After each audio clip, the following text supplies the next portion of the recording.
आपल्या भारतीय सैन्याने आपली चूक दाखवलेली आहे।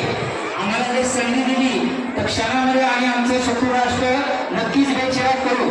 अशा या शूरवीरांना भारतीय सैन्यांना संगीत कवायतीमधून मानवंदना देत आहेत जिल्हा परिषद प्राथमिक शाळेचे स्काउट पथक केले होशियार।